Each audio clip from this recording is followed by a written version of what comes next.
दोस्तों, आप सबका स्वागत है।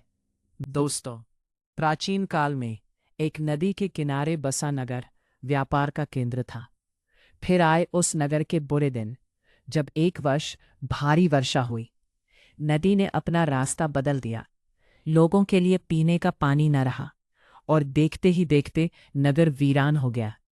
अब वह जगह केवल चूहों के लायक रह गई। चारों ओर चूहे ही चूहे नजर आने लगे। चूहों का पूरा साम्राज्य ही स्थापित हो गया। चूहों के उस साम्राज्य का राजा बना मूशकराट चूहा। चूहों का भाग्य देखो, उनके बसने के बाद नगर के बाहर जमीन से एक पानी का स्रोत फूट पड़ा और वह एक बड़ा जलाशय बन गया। नगर से कुछ ही दूर एक घना जंगल था। जंगल में अनगिनत हाथी रहते थे। उनका राजा गजराज नामक एक विशाल हाथी था। उस जंगल क्षेत्र में भयानक सूखा पड़ा। जीव जंतु पानी की तलाश में इधर उधर मारे मारे फिरने लगे। भारी भरकम शरीर वाले हाथियों की तो दुर्दशा हो गई। हाथियों के बच्चे प्यास से व्याकुल होकर चिल्लाने व दम तोड़ने लगे। गजराज खुद सूखे की समस्या से चिंतित था और हाथियों का कष्ट जानता था। एक दिन गजराज की मित्र चील ने आकर खबर दी कि खंडहर बने नगर के दूसरी ओर एक जलाशय है। गजराज ने सबको तुरंत उस जलाशय की ओर चलने का आदेश दिया। सैकड़ों हाथी प्यास बुझाने ढोलते हुए चल पड़े। जलाशय तक पहुंचने के लिए उन्हें खंडहर बने नगर के बीच से गुजरना पड़ा। हाथियों के हजारों पैर चूहों को रौंदते हुए निकल गए। हजारों चूहे मारे गए। खंडहर नगर की सड़कें चूहों के खून मांस के कीचड़ से लथपथ हो गई।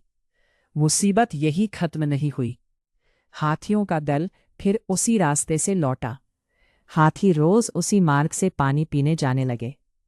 काफी सोचने विचारने के बाद मूशकराज के मंत्रियों ने कहा, महाराज, आपको ही जाकर गजराज से बात करनी चाहिए। वो दयालु हाथी है। मूशकराज हाथियों के वन में गया। एक बड़े पेड़ के नीचे गजराज खड़ा था। मूशकराज उसके सामने के बड़े पत्थर के ऊपर चढ़ा और गजराज को नमस्कार करके बोला।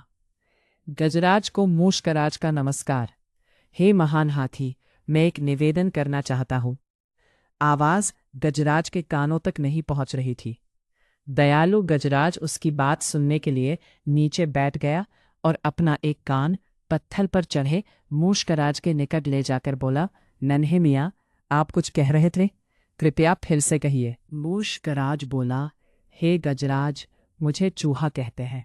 हम बड़ी संख्या में खंडहर बनी नगरी में रहते हैं। मैं उनका मूशकराज हूँ। आपके हाथी रोज जलाशय तक जाने के लिए नगरी के बीच से गुजरते हैं। हर बार उनके पैरों तले कुचले जाकर हजारों चूहे मरते हैं। यह मूषक संहार बंद ना हुआ तो हम नष्ट हो जाएंगे। गजराज ने दुख भरे स्वर में कहा, मूशकराज, आपकी बात सुन मुझे बहुत शोक हुआ। हमें ज्ञान ही नहीं था कि हम इतना अनर्थ कर रहे हैं। हम नया रास्ता ढूंढ लेंगे। मूशकराज कृतज्ञता भरे स्वर में बोला, गजराज, आपने मुझ जैसे छोटे जीव की बात ध्यान से सुनी।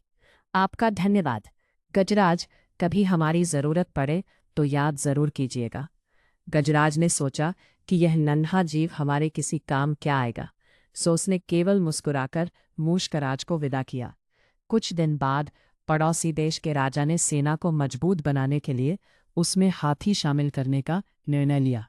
राजा के लोग हाथी पकड़ने आए। जंगल में आकर वे चुपचाप कई प्रकार के जाल बिछाकर चले जाते हैं। सैकड़ों हाथी पकड़ लिए गए। एक रात हाथियों के पकड़े जाने से चिंतित गजराज जंगल में घूम रहे थे कि उनका पैर सूखी पत्तियों के नीचे छल से दबाकर रखे रस्सी के फंदे में फंस जाता है। जैसे ही गजराज ने पैर आगे बढ़ाया, रस्सा कस गया। रस्से का दूसरा सिरा एक पेड़ के मोटे तने से मजबूती से बंधा था। गजराज चिंघाड़ने लगा। उसने अपने सेवकों को पुकारा, लेकिन कोई नहीं आया। कौन फंदे में फंसे हाथी के निकट आएगा? एक युवा जंगली भैंसा गजराज का बहुत आदर करता था।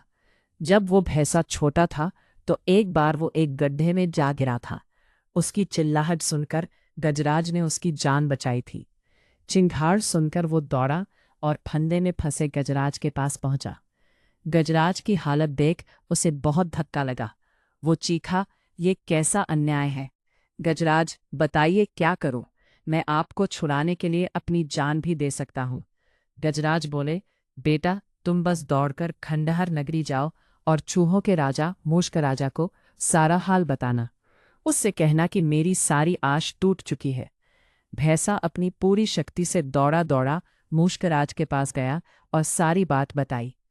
मूषकराज तुरंत अपने 20-30 सैनिकों के साथ भैंसे की पीठ पर बैठा और वो शीघ्र ही गजराज के पास पहुंचे। चूहे भैंसे की पीठ पर से कूदकर फंदे की रस्सी कुतरने लगे। कुछ ही देर में फंदे की रस्सी कट गई व गजराज आजाद हो गए। सीख है, आपसी सद्भाव व प्रेम सदा एक दूसरे के कष्टों को हर लेते हैं। अगर आपको ये कहानी पसंद आई हो तो वीडियो को लाइक करें, शेयर करें और चैनल को सब्सक्राइब करना न भूलें।